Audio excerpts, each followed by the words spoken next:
नमस्कार दोस्तों, स्वागत है आप सभी का आज के मुख्य समाचार के इस वीडियो में। जी हां दोस्तों, मोदी सरकार की तरफ से बड़ी और महत्वपूर्ण खबर की अपडेट निकल कर आ रही है, जिसकी सटीक जानकारी हम आपको इस वीडियो में देंगे। बस आप इस वीडियो के साथ अंत तक बने रहें। इसी के साथ दोस्तों, आज की बड़ी खबरों में आपको बताएंगे हाई कोर्ट का फैसला, पत्नी मायके में रह रही है तो भी पति को देना होगा गुजारा भत्ता। और अगली बड़ी खबर की बात करें तो एलएसी पर ठंड में भी चीन पर बाज जैसी नजर रखेगी भारतीय सेना, कुछ ऐसी है तैयारी। आगे जानेंगे इस खबर के बारे में। और अगली बड़ी खबर की बात करें तो पटाखे बैन करने के मामले में एनजीटी ने दिल्ली, एनसीआर के अलावा 18 राज्यों से मांगा जवाब। जल्द पूरे देश में पटाखे बैन किए जाएंगे, जरूर जान ले इस बड़ी खबर के बारे में। और अगली बड़ी खबर की बात करें तो वैज्ञानिकों ने बना ली कोरोना की सुपर वैक्सीन, रूप बदलेगा वायरस तो मार देगी। और अगली बड़ी खबर की बात करें तो अब आप बिना मोबाइल और एटीएम कार्ड के निकाल सकेंगे पैसे, फिंगरप्रिंट से चल जाएगा काम। आगे विस्तार से जानेंगे इस खबर के बारे में। और अगली बड़ी खबर की बात करें तो हीरो का इलेक्ट्रिक स्कूटर खरीदने में ना करे देरी, मिल रहा है तगड़ा डिस्काउंट, आज ही उठाइए फायदा। और अगली बड़ी खबर की बात करें तो लॉन्च हुआ पतंजलि का सिम कार्ड, जियो एयरटेल की होगी छुट्टी। पूरी खबर जानने के लिए बने रहिए हमारे साथ। जी हां दोस्तों, ऐसी और भी कई बड़ी खबरों की अपडेट निकल कर आ रही है, जिसकी सटीक जानकारी आपको इस वीडियो में देंगे। लेकिन उससे पहले आपसे एक छोटी सी रिक्वेस्ट है कि मुझे इस वीडियो को बनाने में बहुत मेहनत लगती है, तो इस मेहनत के लिए वीडियो पर एक लाइक जरूर कीजिएगा। साथ ही वीडियो के नीचे दिए गए इस लाल बटन को दबाकर चैनल को सब्सक्राइब कीजिए और इस घंटी को भी दबाइए, ताकि आपको दिन भर की बड़ी खबरों की जानकारी लगातार मिलती रहे। तो चलिए दोस्तों, एक एक करके सभी बड़ी खबरों के बारे में जान लेते हैं। तो दोस्तों, आज की पहली बड़ी खबर की अपडेट की बात करें तो हाई कोर्ट का फैसला, पत्नी मायके में रह रही है तब भी पति को देना होगा गुजारा भत्ता। जी हां, हाई कोर्ट ने माता पिता, पत्नी और बच्चों को गुजारा भत्ता देने के मामले में एक अहम फैसला लिया है। कोर्ट का कहना है कि पूरे परिवार का भरण पोषण करना व्यक्ति की विधिक, नैतिक, सामाजिक जिम्मेदारी और वचनबद्धता है। दरअसल झांसी फैमिली कोर्ट में एक मामला आया था, जिसमें पति ने मायके में रह रही पत्नी को गुजारा भत्ता देने से इनकार कर दिया था। ये मामला जब फैमिली कोर्ट से हाई कोर्ट पहुंचा तो कोर्ट ने यह कहकर पति की याचिका खारिज कर दी कि भारतीय समाज में विवाह महत्वपूर्ण है। माता पिता का सपना होता है कि बेटी को ससुराल के मायके से ज्यादा प्यार मिले, लेकिन जब बेटी पर जुल्म होता है तो माँ बाप के सपने टूट जाते हैं और उन्हें गहरा सदमा लगता है। पत्नी जब अपना घर छोड़कर ससुराल आती है तो वो पति की जिम्मेदारी होती है और उसे नैतिकता से निभाना चाहिए। अगर कोई ऐसा नहीं करता है तो उसके खिलाफ कड़ी कार्रवाई की जा सकती है। वैसे दोस्तों, आप इस फैसले का समर्थन करते हैं या नहीं, नीचे कमेंट करके जरूर बताइएगा। और अगली बड़ी खबर की बात करें तो एलएसी पे ठंड में भी चीन पर बाज जैसी नजर रखेगी भारतीय सेना, कुछ ऐसी है तैयारी। जी हां, चीन के साथ पूर्वी लद्दाख में जारी तनाव के बीच सर्दियों में भी सैनिकों की तैनाती और घुसपैठ का डटकर सामना करेगी। भीषण ठंड से सैनिकों को बचाने के लिए भारतीय सेना ने खास तैयारी कर रखी है। पूर्वी लद्दाख में तापमान अभी 0 से 10 डिग्री से लेकर 20 डिग्री तक नीचे पहुंच चुका है। कुछ ही दिनों में इसमें और भी गिरावट होगी। पूर्वी लद्दाख में पहली बार ऊंची चोटियों पर भारतीय सैनिक तैनात हैं, जहां सर्दियां लंबी होती हैं और तापमान बहुत ज्यादा नीचे गिर जाता है। भारत ने मई में चीन के साथ तनाव बढ़ने के बाद लगभग 50,000 सैनिकों की तैनाती लाइन ऑफ एक्चुअल कंट्रोल यानी कि एलएसीपी की है। सेना और वायुसेना ने जुलाई से ही यहाँ की सर्दियों की तैयारी शुरू कर दी थी। एक बड़े अभियान के तहत राशन, केरोसिन, हीटर, खास कपड़े, टेंट और दवाइयों को पूरी सर्दी के लिए जमा कर लिया गया है। बेहद ठंडे मौसम में सैनिकों के इस्तेमाल के लिए खास कपड़ों के 11,000 सेट हाल ही में अमेरिका से लाए गए हैं, लेकिन इन व्यवस्थाओं के बावजूद मौसम सैनिकों के स्वास्थ्य पर बुरा असर डालता है। इसलिए सैनिकों को रोटेशन के तहत तैनात किया जाएगा, ताकि उन्हें आराम करने का समय मिल जाए। भारत की इस मजबूत तैयारी से चीन भी बौखलाया हुआ है। और अगली बड़ी खबर की बात करें तो पटाखे बैन करने के मामले में एनजीटी ने दिल्ली, एनसीआर के अलावा 18 राज्यों से मांगा जवाब। जी हां, प्रदूषण नियंत्रण और लोगों के स्वास्थ्य के मद्देनजर पटाखे जलाने फोड़ने पर रोक लगाने की मांग से जुड़े मामले का दायरा दिल्ली, एनसीआर तक बढ़ाते हुए नेशनल ग्रीन ट्रिब्यूनल ने 18 राज्यों से जवाब मांगा है। एनजीटी ने बिहार, असम, गुजरात सहित 18 राज्यों को नोटिस जारी कर ये बताने के लिए कहा है कि खराब वायु गुणवत्ता के मद्देनजर क्यों न पटाखे जलाने पर प्रतिबंध लगा दिया जाए। जिन 18 राज्यों को नोटिस जारी किया गया है वहां पर वायु की गुणवत्ता संतोषजनक नहीं है। एनजीटी ने कहा है कि राजस्थान और उड़ीसा को नोटिस जारी करने की जरूरत नहीं है, क्योंकि वहां की सरकारें पहले ही पटाखों की खरीद फरोख्त पर प्रतिबंध लगाने के लिए अधिसूचना जारी कर चुकी हैं। एनजीटी ने अब असम, आंध्र प्रदेश, बिहार, गुजरात, हिमाचल प्रदेश, चंडीगढ़, छत्तीसगढ़, जम्मू कश्मीर, झारखंड, कर्नाटक, मध्य प्रदेश, महाराष्ट्र, मेघालय, नागालैंड, तमिलनाडु, तेलंगाना, उत्तराखंड और पश्चिम बंगाल से जवाब मांगा है। ट्रिब्यूनल ने अपने आदेश में कहा है कि सभी संबंधित राज्यों सरकारें जहां वायु गुणवत्ता संतोषजनक नहीं है, वो ओडिशा और राजस्थान की तरह पटाखे की बिक्री और उत्पादन पर रोक लगाने पर विचार करें।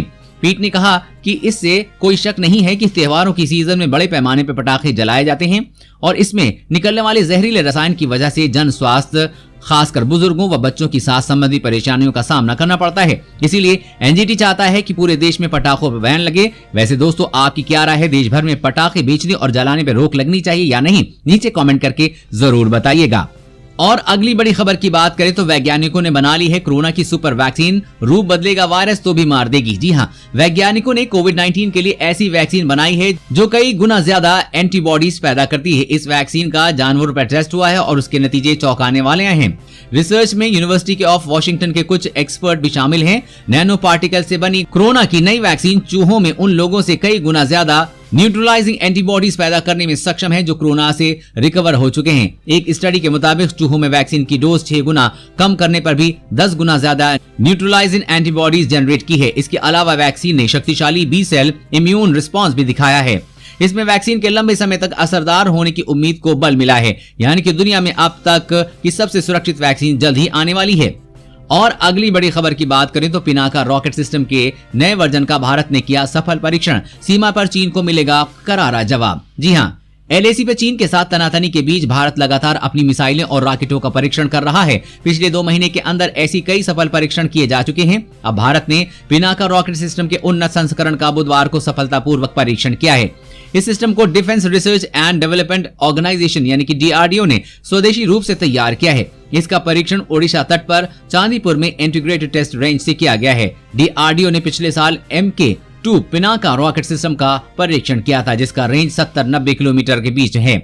MK1 का उन्नत वर्जन इस खाई को भरने के साथ नजदीकी लक्ष्य पर निशाना साधने में महत्वपूर्ण भूमिका निभा सकता है। इसको भारतीय सेना की उन जरूरतों को देखते हुए तैयार किया गया है जो चीन सीमा पर रॉकेट सिस्टम का इस्तेमाल कर रहे हैं। चीन ने कब्जे वाले अक्साई चीन में रॉकेट रेजिमेंट की तैनाती कर रखी है और पिनाका का उन्नत वर्जन भारतीय सेना को उसका जवाब देने में बहुत मददगार साबित हो सकता है।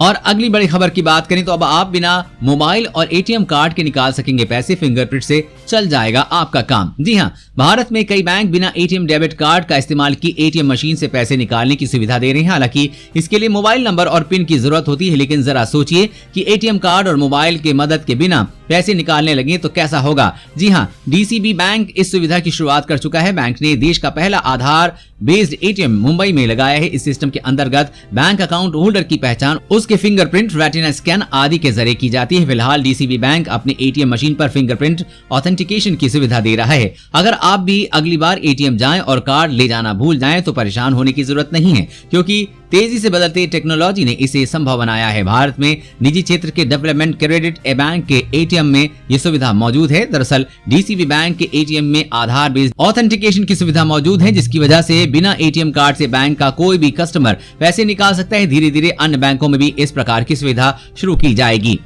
और अगली बड़ी खबर की बात करें तो हीरो का इलेक्ट्रिक स्कूटर खरीदने में ना करें देरी, मिल रहा है तगड़ा डिस्काउंट। जी हाँ, भारत में फेस्टिव सीजन का आगाज हो चुका है, जिसे लेकर ऑटो कंपनियां नए नए वाहनों पर ग्राहकों का ऑफर दे रही हैं।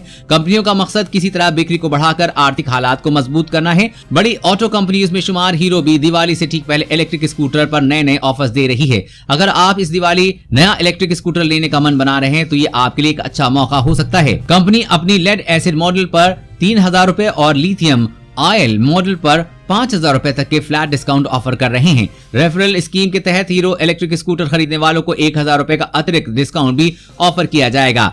और अगली बड़ी खबर की बात करें तो कोरोना मरीज के लिए बेकार साबित हुई है दवाएं, वैज्ञानिकों ने कहा इससे लाभ नहीं। जी हाँ, कोरोना संक्रमितों के इलाज में 4 दवाएं एवं इंजेक्शन कारगर नहीं मिल रहे हैं। ये तथ्य Indian council of medical research और वर्ल्ड हेल्थ ऑर्गेनाइजेशन के शोध में सामने आया है।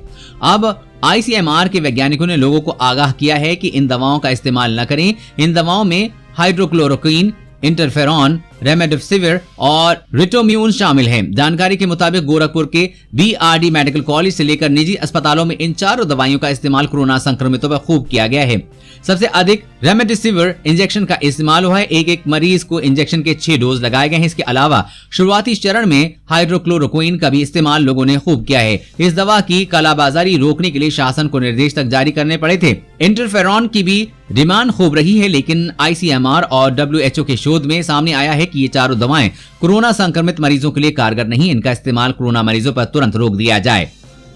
और अगली बड़ी खबर की बात करें तो अमेरिका को चीन ने धमकी, कहा अगर ताइवान को हथियार बेचे तो उचित जवाब देंगे। जी हाँ, चीन लंबे समय से दुनिया में माहौल खराब करने की कोई कोशिश नहीं छोड़ रहा है। चीन ने भारत सहित तकरीबन अपने हर पड़ोसी देश के साथ विवाद खड़ा किया है। अब चीन ने अमेरिका को भी धमकी दी है। दरअसल चीन ने संकल्प लिया है कि अगर अमेरिका ताइवान को हथियार बेचने की योजना में आगे बढ़ता है तो वो उचित और जरूरी जवाब देगा। चीनी विदेश मंत्रालय के प्रवक्ता ने कहा कि ताइवान को $60 करोड़ मूल्य के सैन्य ड्रोन की बिक्री चीन के आंतरिक मामलों में घोर हस्तक्षेप है और चीन की संप्रभुता व सुरक्षा हितों की गंभीर अनदेखी है। वांग ने संवाददाताओं के साथ दैनिक संवाद में कहा कि अमेरिका को ताइवान के साथ हुए ऐसे सभी बिक्री करारों को रद्द कर देना चाहिए ताकि चीन अमेरिका के रिश्तों को और एवं ताइवान की शांति स्थिरता को और नुकसान से बचाया जा सके, वरना परिणाम गंभीर हो सकते हैं। और अगली बड़ी खबर की बात करें तो लॉन्च हुआ पतंजलि का सिम कार्ड, जियो एयरटेल की होगी छुट्टी। जी हाँ, योग गुरु बाबा रामदेव की पतंजलि आयुर्वेद ने दूरसंचार कंपनी BSNL के साथ करार किया है। साझेदारी के हिस्से के रूप में पतंजलि आयुर्वेद सिम कार्ड पेश करेगा। सिम कार्ड रविवार को बाबा रामदेव द्वारा लॉन्च किया गया था। सिम लॉन्च के साथ पतंजलि ने दूरसंचार क्षेत्र में प्रवेश किया है। वर्तमान में पतंजलि आयुर्वेद खाद्य, आयुर्वेदिक चिकित्सा, सौंदर्य प्रसाधन, गृह देखभाल और व्यक्तिगत देखभाल उत्पादों जैसे क्षेत्रों में उत्पादकों की एक विस्तृत श्रृंखला प्रदान करता है। आपको बता दें कि पतंजलि आयुर्वेद ने औपचारिक रूप से इसी साल की शुरुआत में पतंजलि आयुर्वेदिक.net के साथ अपनी ई-कॉमर्स वेबसाइट को भी लॉन्च किया था। कंपनी ने माइक्रो ब्लॉगिंग साइट ट्विटर पर कहा कि केवल पतंजलि के कर्मचारी और पदाधिकारी स्वदेशी समृद्धि सिम कार्ड के लाभों का लाभ उठा सकेंगे। यदि योजना सफल होती है तो इसे आम जनता के लिए भी उपलब्ध कराया जाएगा। आम जनता के लिए BSNL के 5 लाख काउंटरों से पतंजलि स्वदेशी समृद्धि कार्ड प्राप्त किया जाएगा। और अगली बड़ी खबर की बात करें तो बैंक ग्राहकों के लिए बड़ी खबर, लॉकडाउन में समय पर चुकाई थी EMI, आज से कैशबैक आना शुरू हुआ। जी हाँ, देश के सभी बैंकों ने लोन मोरेटोरियम सुविधा का फायदा लेने वाले कर्मचारियों से वसूला गया ब्याज पर ब्याज लौटाना शुरू कर दिया है। बैंकों और वित्तीय संस्थाओं से 2 करोड़ रुपए तक का कर्ज लेने वाले व्यक्तिगत आधारकर्ता या छोटे कारोबारियों को आज से कैशबैक दिया जाना शुरू हो गया है। बैंकों की ओर से इन्हें भी रिफंड किया जा रहा है जिन्होंने लोन मोरेटोरियम सुविधा का लाभ नहीं लिया था। दोस्तों, आज की खबरों में बस इतना ही। इसी तरह हर रोज काम की खबरें जानने के लिए आप हमेशा हमारे साथ जुड़े रहें। हमारे साथ जुड़ने के लिए वीडियो के नीचे दिए गए इस लाल बटन को दबाइए और साथ ही इस घंटी को भी दबाइए ताकि आपको हर खबर की सटीक जानकारी मिल सके। जय हिंद।